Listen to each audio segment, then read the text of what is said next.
হে রাজ্য হে রাজা সেলাই আরেকটু করো আমার ইসলামিক টিম বালু চাপা দিয়ে সাবস্ক্রাইব মগো নাও। জামাই বানাও পক্ষী الله وبركاته. إن الحمد لله الذي بنعمته تتم الصالحات الذي علم القرآن خلق الإنسان وكرم وعلمه من البيان ما لم يعلم فسبحان الذي لا يحصى امتنانه باللسان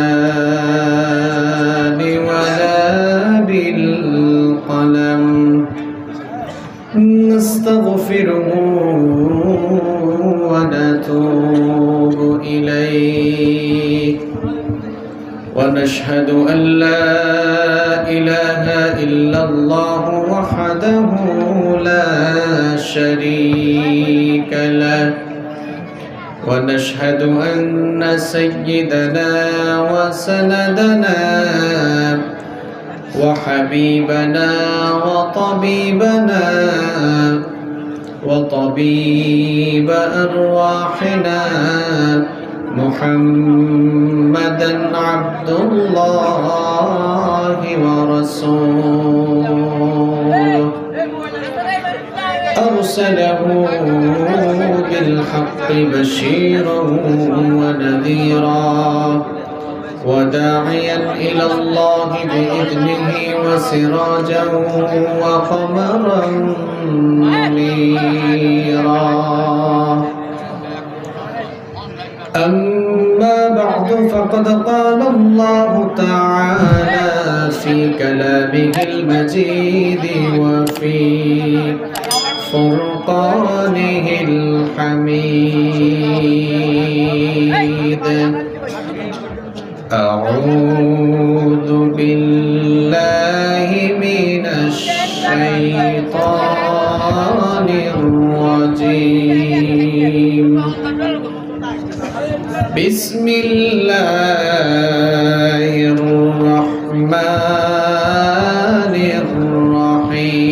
الرحيم إن الله وملائكته يصلون على النبي يا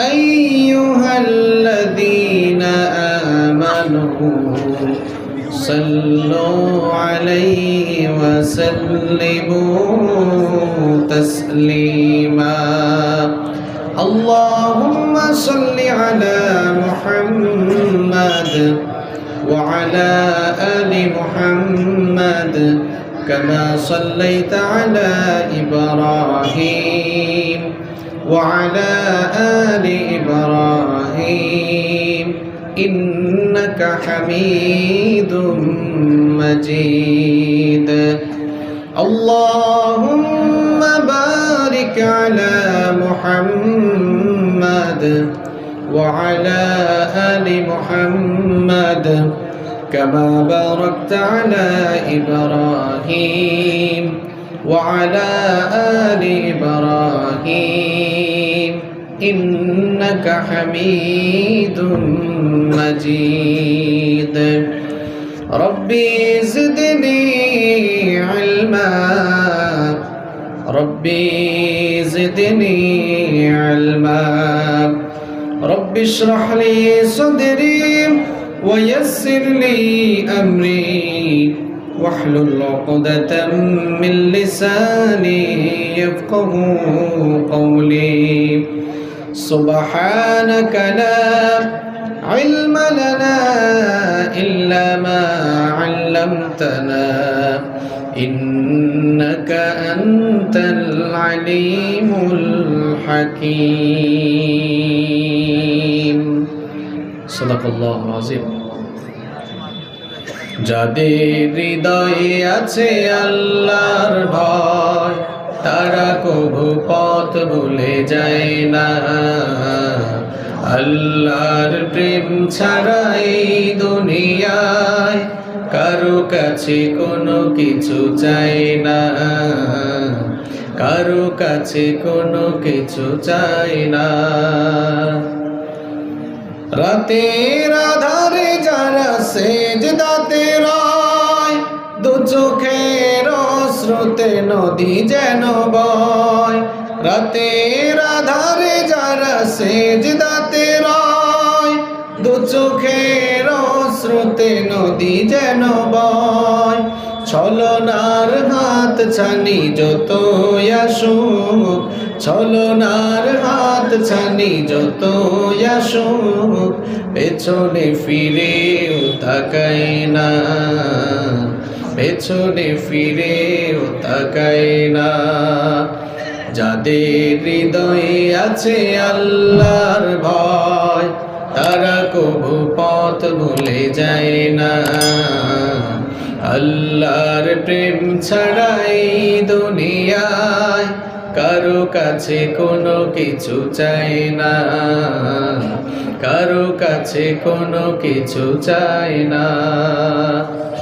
দিন কায়েমের পথে যারা অবিচল, তারা হলো আল্লাহর প্রিয়জন।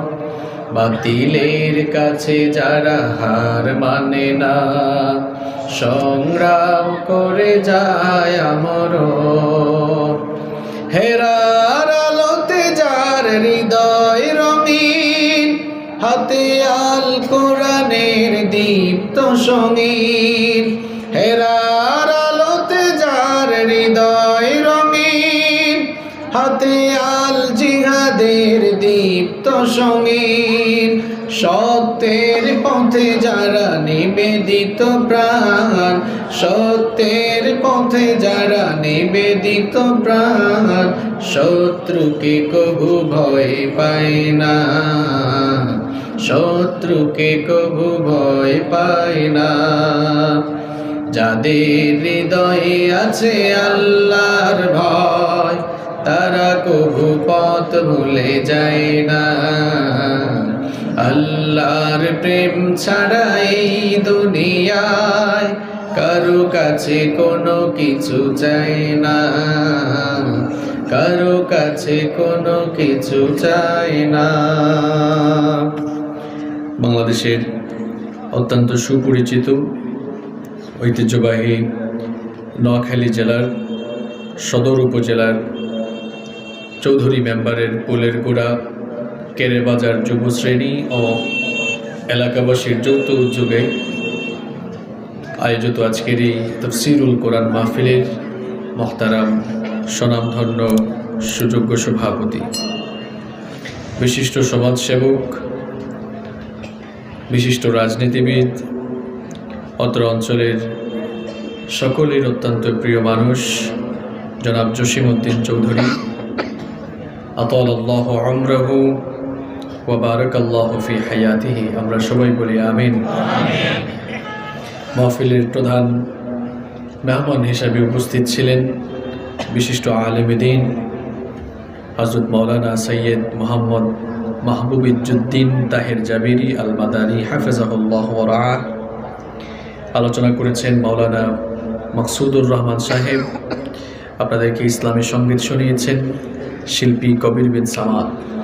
আল্লাহ তাআলা সকলের ইজ্জত, সম্মান, ইলম এবং আমলগত যোগ্যতা আরও বাড়িয়ে দিন।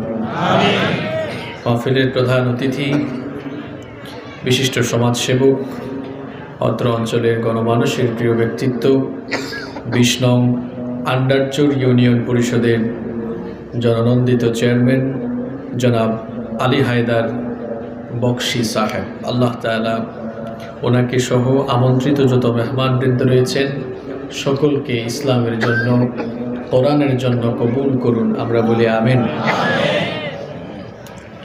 মাহফিলে উপস্থিত সম্মানিত উলামায়ে কেরাম, আমার সামনে বসা অত্র এলাকার পার্শ্ববর্তী এবং দূরদূরান্ত থেকে আগত আল্লাহর দ্বীন প্রেমী, কোরআন প্রেমী, সর্বস্তরের তাওহীদি জনতা, যুগে যুগে আল্লাহর জমিনে আল্লাহর দ্বীনকে প্রতিষ্ঠার জন্য যারা সবচাইতে বেশি অগ্রণী ভূমিকা পালন করেছেন, আমার কলিজার টুকরা প্রিয় যুবক এবং তরুণ ভাইয়েরা, স্কুল, কলেজ, ইউনিভার্সিটি এবং বিভিন্ন মাদ্রাসা পড়ুয়া আমার প্রাণ প্রিয় মেধাবী ছাত্র ভাইয়েরা, মহিলা প্যান্ডেল থেকে এবং ঘরে বসে যারা শুনছেন, আমার শ্রদ্ধেয়া সম্মানিতা মা এবং বোনেরা, উপস্থিত মিডিয়ার প্রিয় কর্মী ভাইয়েরা, প্রাণ প্রিয় নোয়াখালীবাসী, আপনারা সবাই কেমন আছেন? পেছনের সবাই ভালো আছেন? আওয়াজ কি পেছনে যায়? হ্যাঁ, সবাই ভালো আছেন তো? আলহামদুলিল্লাহ। আমাদেরকে ভালো রেখেছেন কে? আমাদেরকে সুস্থ রেখেছেন কে? কোরআনের এই মেলায় আমাদেরকে শামিল হওয়ার তৌফিক দিয়েছেন কে? সেই আল্লাহর জন্য শুকরগুজার হয়ে সকলেই পড়ছি আলহামদুলিল্লাহ। সম্মানিত ভাইয়েরা, রাত অনেক হয়ে গিয়েছে, সেজন্য অপ্রাসঙ্গিক কথা বলে আমরা সময় নষ্ট করব না। আমরা আল্লাহর কোরআন থেকে কিছু কথা বলবো এবং শুনবো ইনশাআল্লাহ। আমার মাইকম্যান ভাই মাইক দুইটা সেট করছে, একটা উত্তর, এটা একটা পূর্ব দিকে আর একটা পশ্চিম দিকে। মাইক তো মানুষ একসাথে সেট করে দেয়, তো মাইকের সেটিং যদি ভালো না হয় কথা বলবো কেমনে? হ্যাঁ, এখন আর আশা লাগবে না, এগুলো আগে করতে হয়। সম্মানিত ভাইয়েরা, আজকের এই মাহফিল বাস্তবায়নের জন্য কেরে বাজার এলাকার যুবক এবং তরুণ ভাইয়েরা অক্লান্ত পরিশ্রম করেছে, কষ্ট করেছে। এলাকাবাসী প্রত্যেকেই সাপোর্ট করেছেন, আন্তরিক সহযোগিতা করেছেন বলেই আজকের এই প্রোগ্রাম বাস্তবায়িত হয়েছে। আমরা দোয়া করছি আল্লাহ তাআলা যেন এর জন্য সকলকে উত্তম জাযা দান করেন, আমরা বলি আমিন। যুবক ভাইয়েরাই হচ্ছে ইসলামের প্রাণশক্তি।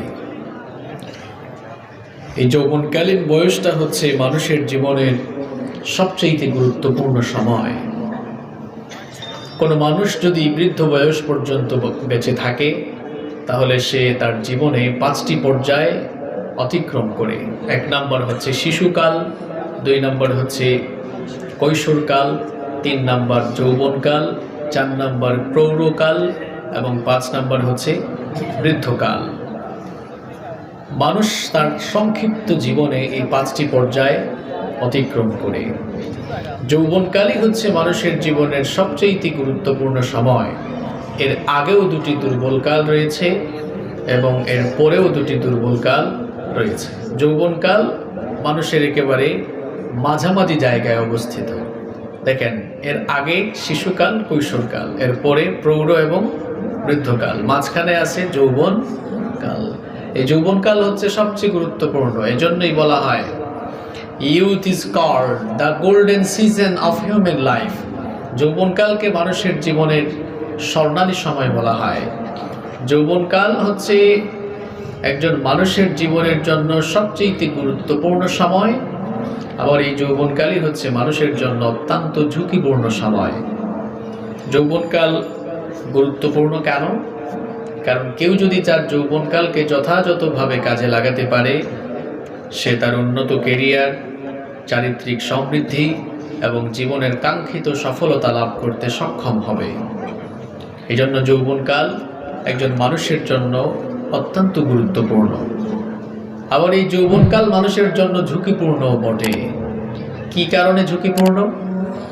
কেউ যদি তার যৌবনের অপব্যবহার শুরু করে দেয়, কেউ যদি যৌবনকালকে যথাযথভাবে কাজে না লাগায়, তাহলে যৌবনের অপব্যবহারের কারণে তার জীবন ধ্বংসের দ্বার প্রান্তে উপনীত হবে। দুনিয়া এবং আখিরাত উভয় জগৎই তার জন্য নষ্ট হয়ে যাবে। এজন্য যৌবনকাল হচ্ছে একজন মানুষের জীবনের সবচেয়ে গুরুত্বপূর্ণ সময়। এমনকি আপনি জানলে অবাক হয়ে যাবেন, পৃথিবীতে যতগুলো বিপ্লব, যত সংগ্রাম সফলতার মুখ দেখেছে, প্রত্যেকটি বিপ্লব কিংবা সফলতার মূলে যুবক এবং তরুণদের অবদানই সবচাইতে বেশি ছিল। সেই ভারতের স্বাধীনতা আন্দোলন থেকে নিয়ে শুরু করে 52-র ভাষা আন্দোলন, 69-এর গণ অভ্যুত্থান, 71-এর স্বাধীনতা সংগ্রাম থেকে নিয়ে এর পরবর্তী যতগুলো আন্দোলন সফল হয়েছে, আপনি দেখুন প্রত্যেকটি সংগ্রামের পেছনে যুবকদের অবদান বেশি ছিল। চীন বিপ্লব, ফরাসি বিপ্লব থেকে নিয়ে শুরু করে পৃথিবীর সকল ঐতিহাসিক বিপ্লবগুলো সফলতার মুখ দেখেছে এই যুবক আর তরুণদের ত্যাগের চরম পরাকাষ্ঠা প্রদর্শনের কারণেই। এমনকি স্বয়ং রাসূল করিম সাল্লাল্লাহু আলাইহি ওয়াসাল্লাম নবুয়ত লাভ করার পর দাওয়াতি কাজ যখন শুরু করলেন, নবুয়তি দায়িত্ব যেদিন থেকে শুরু করলেন সেই দিন থেকে নিয়ে শুরু করে বদর, উহুদ, খায়বার, খন্দক পাড়ি দিয়ে একেবারে মক্কা বিজয় পর্যন্ত ইসলামের বিজয় সুনিশ্চিত করলেন। আর তাকে যারা সবচেয়ে বেশি সহযোগিতা করলো তারাও মুসলিম উম্মার যুবক এবং তরুণ ছাড়া আর কেউ নয়। তাহলে বোঝা গেল সকল জায়গায় যুবকদের অবদান অত্যন্ত গুরুত্বপূর্ণ ছিল। এজন্য ইসলাম মানুষের জীবনের সবচেয়ে গুরুত্বপূর্ণ এই সময় যৌবনকালকে অত্যন্ত গুরুত্বের সাথে দেখেছে। স্বয়ং রাসূল করিম সাল্লাল্লাহু আলাইহি ওয়াসাল্লাম যুবকদেরকে খুব ভালোবাসতেন, খুব পছন্দ করতেন। বিশ্বনবী সাল্লাল্লাহু আলাইহি ওয়াসাল্লাম যুবকদেরকে অত্যন্ত ভালোবাসতেন, যুবকদেরকে অত্যন্ত পছন্দ করতেন। বিশ্বনবী সাল্লাল্লাহু আলাইহি ওয়াসাল্লাম একদিন এক সমাবেশে বক্তৃতা করছেন। একজন যুবক সাহাবী, তরুণ সাহাবী, তার নাম হলো জারির, সমাবেশস্থলে জায়গা না পেয়ে পেছনে দাঁড়িয়ে আছেন। আল্লাহর নবী লক্ষ্য করলেন, লক্ষ্য করে সঙ্গে সঙ্গেই তিনি জারিরকে লক্ষ্য করে বললেন, ওগো জারির, সমাবেশস্থলে বসার জন্য জায়গা পাও নাই তো কি হয়েছে? আমি নবী আমার চাদর মুবারক খুলে তোমার দিকে ছুড়ে দিলাম, আমার চাদরটা বিছিয়ে তুমি বসে যাও। বিশ্বনবী সাল্লাল্লাহু আলাইহি ওয়াসাল্লাম যখন তার গায়ের চাদর মুবারক খুলে জারিরের দিকে নিক্ষেপ করলেন, জারির তখন সেই চাদরখানাকে তার বুকের সঙ্গে জড়িয়ে ধরলেন। চক্ষু থেকে পানি বের হয়ে গেল। কেঁদে কেঁদে তিনি বলতে লাগলেন, ওগো আল্লাহর নবী, কি করে আপনার চাদরের উপরে আমি বসতে পারি? আপনি হচ্ছেন আল্লাহর নবী, নবীদের নবী, আপনার মর্যাদা আল্লাহর পরে, আপনার চাদরের উপরে আমার মতো ক্ষুদ্র মানুষ কি করে বসতে পারে? দুনিয়ার কোনো মানুষ আপনার চাদরের উপরে বসার যোগ্যতা রাখে না। ওগো আল্লাহর নবী, আকরামাকাল্লাহ কামা আকরামতানি ইয়া রাসূলুল্লাহ, বলেন সাল্লাল্লাহু আলাইহি ওয়াসাল্লাম। ওগো আল্লাহর রাসূল, আজ এই ভরা মজলিসে এতগুলো মানুষের সামনে আপনি আমাকে যেভাবে সম্মানিত করলেন, আমিও দোয়া করি আল্লাহ যেন আপনার সম্মান আর মর্যাদা আরো বেশি বাড়িয়ে দেন। এভাবে যুবকদেরকে পছন্দ করতেন মুহাম্মদ সাল্লাল্লাহু আলাইহি ওয়াসাল্লাম। মাঝে মাঝে এক দুইজন করে উঠা বসা করে, যারা চলে যাবেন আমি 20 সেকেন্ড সময় দিলাম, চলে যান, খুব ভালোভাবে বলছি। এরপরে যদি কেউ উঠা বসা করেন আমি কিন্তু আর ভালোভাবে বলবো না। এটা খুব খারাপ একটি পরিবেশ। কথা বলার জন্য সুন্দর পরিবেশ দরকার। আমি যেহেতু অনেক লেট করে উঠেছি, বেশিক্ষণ কথা বলবো না, কিন্তু যতক্ষণ কথা বলবো এখানে আওয়াজ হবে না, এখানে ওয়াজ হবে, আলতু ফালতু কথা হবে না। সুতরাং যারা একটু পরপর ওঠা বসা করে এরা পরিবেশ নষ্ট করে। এই পরিবেশ বিনষ্টকারী মানুষদের মাহফিলে দরকার নাই। এই পরিবেশ বিনষ্টকারী মানুষগুলো আগে থেকেই চলে গেলে ভালো। রিয়েল শ্রোতা দরকার, যারা শেষ পর্যন্ত থাকে, এরা হচ্ছে রিয়েল শ্রোতা। আর মাঝে মাঝে যারা উঠা বসা করে এরা রিয়েল শ্রোতা না, এরা গন্ডগোলকারী মানুষ, এরা ঝামেলা সৃষ্টিকারী, বিশৃঙ্খলা সৃষ্টিকারী মানুষ। এই ফাসাদ সৃষ্টিকারী মানুষদেরকে কোরআনের মতো পবিত্র মাহফিলে এদের দরকার নাই, এরা যেন আগে থেকেই চলে যায়। আমি বলছিলাম এই যুবকদেরকে স্বয়ং রাসূল করিম সাল্লাল্লাহু আলাইহি ওয়াসাল্লাম খুব পছন্দ করতেন, খুবই ভালোবাসতেন। যৌবনকাল মানুষের জীবনের সবচাইতে গুরুত্বপূর্ণ সময়। এই জন্য কিয়ামতের কঠিন দিনে আল্লাহর সামনে যখন আমরা দাঁড়াবো, এই যৌবনকালের হিসাব আলাদা করে আল্লাহর কাছে দেয়া লাগবে। কিয়ামতের দিন আল্লাহর সামনে আমরা সবাই দাঁড়াবো। এ ব্যাপারে কি কোনো সন্দেহ আছে নাকি কোন? কোনো সন্দেহ নাই। কিয়ামতের কঠিন দিনে আমরা যখন আল্লাহর সামনে দাঁড়াবো, 5টি প্রশ্নের জবাব না দিয়ে আল্লাহর কোনো বান্দা সেদিন এক কদম নড়ার সুযোগ পাবে না। এই 5টি প্রশ্নের জবাব দেওয়ার পর বান্দা নড়াচড়ার সুযোগ পাবে। 5টি প্রশ্নের জবাব দেওয়ার আগ পর্যন্ত আল্লাহর কোনো বান্দা সেদিন এক কদম নড়াতে পারবে না। তিরমিজি শরীফের হাদিস, عن عبد الله بن مسعود رضي الله عنه قال قال النبي صلى الله عليه وسلم আব্দুল্লাহ ইবনে মাসউদ রাদিয়াল্লাহু আনহু হাদিসটি বর্ণনা করেছেন। বিশ্বনবী সাল্লাল্লাহু আলাইহি ওয়াসাল্লাম বলেছেন, লা তাজুলু কদামা ইবনে আদম মিন ইনদি রাব্বিহি হাত্তা ইউসআলা আন খামসিন।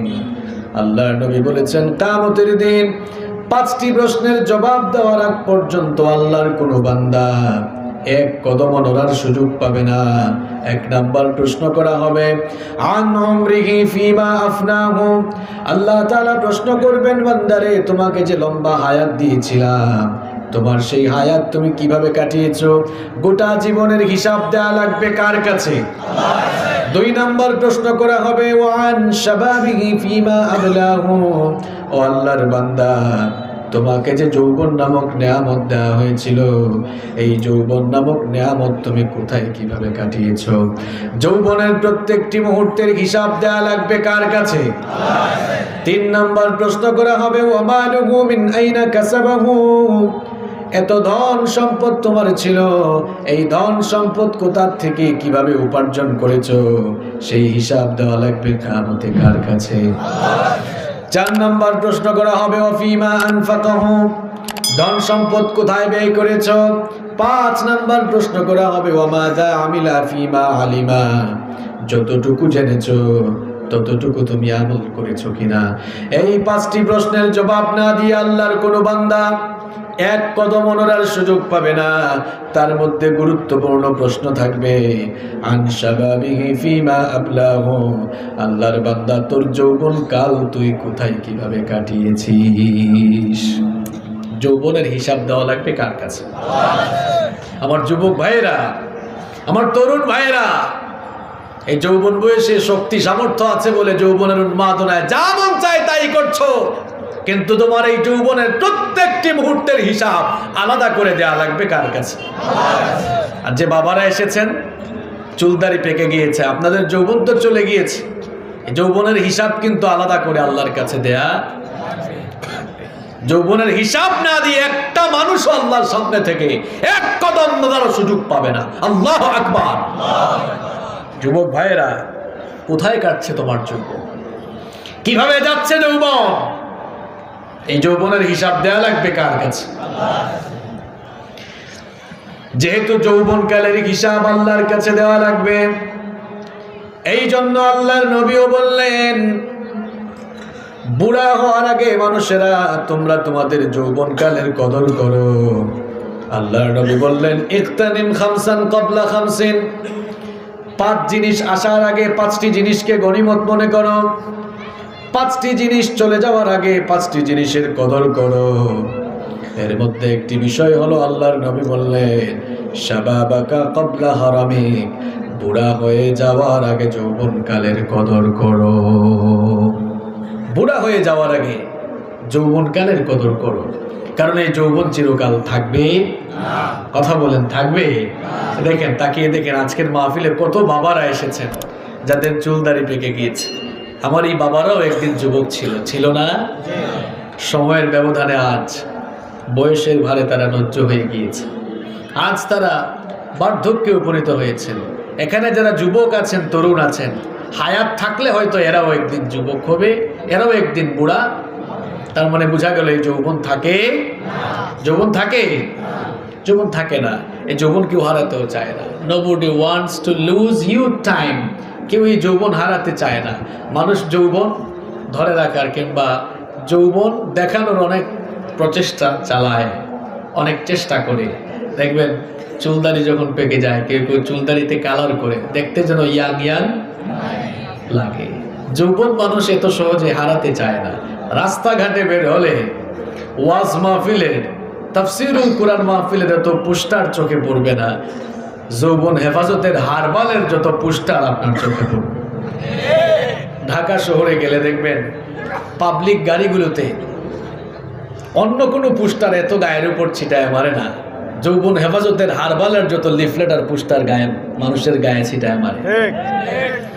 যৌবন হেফাজতের জন্য মানুষ যে এত প্রচেষ্টা চালাচ্ছে, এই যৌবন কি ধরে রাখা যায়?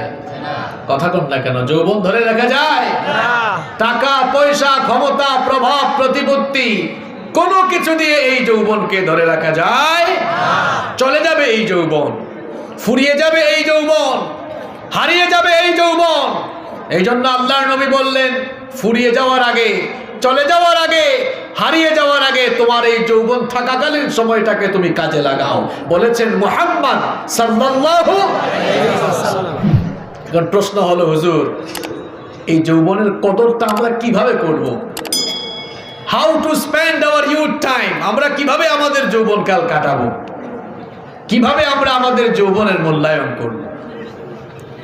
কি করে আপনারা আপনাদের যৌবনের মূল্যায়ন করবেন? এবার শুনেন, আওয়াজ ছেড়ে দিয়ে শরীরের সকল শক্তি গলার মাঝ বরাবর এনে সবাই আওয়াজ ছেড়ে দিয়ে বলেন তো, যৌবন দিয়েছেন কে? যৌবন দিয়েছেন কে? যৌবন যিনি দিয়েছেন সেই যৌবনদাতা মহান আল্লাহর জন্য নিজের যৌবনটাকে ওয়াকফ করে দিতে হবে। সেই আল্লাহর কাছে নিজের যৌবনটাকে সুপর্দ করে দিতে হবে। যৌবনকালীন বয়সে প্রত্যেকটি মুহূর্ত যার হুকুম মতো, যার বিধান মতো কাটাতে হবে তিনি কে? আল্লাহ। আজান হয়ে গেল, আজান হয়ে যাওয়ার পর মসজিদে যাওয়া লাগবে, বিধানটা কার? আল্লাহ। আমি যদি মসজিদে যাই খুশি হবেন কে? আল্লাহ। আর আজান হওয়ার পর যদি মসজিদে না যাই খুশি হবে কে? আমরা শয়তানকে খুশি করব নাকি আল্লাহকে খুশি করব? যৌবনকালের বয়সে শয়তানকে খুশি করলে জাহান্নামের পথে অগ্রসর হয়ে যাবেন, জাহান্নাম ঠিকানা হবে। আর যৌবনকালের বয়সে যদি আল্লাহকে খুশি করা যায়, তাহলে আমাদের জন্য জান্নাত রেডি রেখেছেন কে? আল্লাহ। আমার যুবক ভাইগুলো নামাজে যায় না, নামাজে যায় না তারা। তাদেরকে যদি বলি ভাই নামাজে চলো, কই হুজুর দেখেন না এখনো ইয়াং যুবক মানুষ, বুড়া হয়ে নেই, তারপরে নামাজ যাবে। আপনি যে বুড়া হবেন এর কোনো গ্যারেন্টি আছে? পৃথিবীতে তো আসার সিরিয়াল আছে কিন্তু যাওয়ার কোনো সিরিয়াল নাই। প্রথমে আসেন দাদা, এরপরে বাবা, তারপরে দাদার ঘরে নাতি হয়। এইরকম দুনিয়াতে আসার চমৎকার সিরিয়াল আছে, কিন্তু দুনিয়া থেকে যাওয়ার কোনো সিরিয়াল নাই। মাঝে মাঝে এমন করুণ দৃশ্য দেখা যায়, নাতির লাশ দাদা কবরে নামায়। আছে, এরকম আছে। ছেলের লাশ বাবা কবরে নামায়। আমার যুবক ভাইয়েরা, আমার তরুণ ভাইয়েরা, আপনারা ভাবছেন বুড়া হবেন, আপনাদের মতো কত যুবক কত তরুণেরা হঠাৎ করে মরে পৃথিবী থেকে চলে গিয়েছে, এখন কবরের নিচে ঘুমায়। আছে, এরকম আছে। এই দেখুন গত সপ্তাহের ঘটনা, আমার বাসার পাশের বাসার এক ছেলে, আমি তাকে খুব আদর করতাম, খুব ভালোবাসতাম। ছেলেটার বয়স মাত্র 18 বছর, গত সপ্তাহে মারা গিয়েছে। কত বছর বয়স? আমার কত ছোট সে, 18 বছর বয়স। আপনি ভাবছেন আপনার বয়স 18, 20, 22, 25, বহুদিন বাঁচবেন। আরে ভাই, আমরা তো এমন মানুষ যে আমরা সব জানলেও আমাদের মৃত্যুর খবর আমরা জানি। কথা বলেন, জানেন? যার কাছে একটা স্মার্টফোন আছে আর ইন্টারনেট কানেকশন আছে, ঘরে বসে সে গোটা দুনিয়ার খবর নিয়ে ফেলতে পারে। তথ্য প্রযুক্তি উন্নত হওয়ার কারণে গোটা পৃথিবী এখন গ্লোবাল ভিলেজে রূপান্তরিত হয়েছে। এই জন্য ঘরে বসে গোটা দুনিয়ার খবর নেওয়া যায়। আমার ভাইয়েরা, ঘরে বসে গোটা দুনিয়ার খবর নেওয়া গেলেও আমরা তো কেউ জানি না আমাদের কার জন্য কাফনের কাপড় এসে দোকানে রেডি হয়ে আছে। কেউ জানেন আপনারা? এখন রাত 11:30 বাজে। গতকাল রাত 11:30টায় অনেক মানুষ দুনিয়াতে ছিল, আজ রাত 11:30টার আগেই কবরের নিচে ঘুমায়। আছে এরকম? আজ রাত 11:30, আগামীকাল 11:30 রাত আর আপনার জীবনে নসিব নাও হতে পারে। কত মানুষকে কথা দিয়েছেন একজনকে কথা দিচ্ছেন তার বাসায় দুপুরে দাওয়াত খাবেন, আরেকজনকে বলছেন বিকেলে তোমার সাথে মিটিং করব। এই খাওয়া দাওয়া আর মিটিং নসিব নাও হতে অসম্ভব কিছু। আমরা আমাদের মৃত্যু সম্পর্কে কেউ জানি না। কখন যে আপনার গা থেকে কাপড় খুলে সাদা কাফন লাগানো হবে আপনি জানেন না। কত প্রত্যেক দিন মসজিদগুলোতে কত মানুষের মৃত্যুর খবর এলান হচ্ছে, ঘোষণা হচ্ছে। কোন সময় যে মাইকে আপনার মৃত্যুর খবর ঘোষণা হবে আপনি নিজেও জানেন না। কত মানুষের জানাজায় আপনি যাচ্ছেন, কোন সময় যে মানুষ আপনার জানাজার নামাজে এসে শামিল হবে আপনি নিজে জানেন? কথা বলেন, জানেন?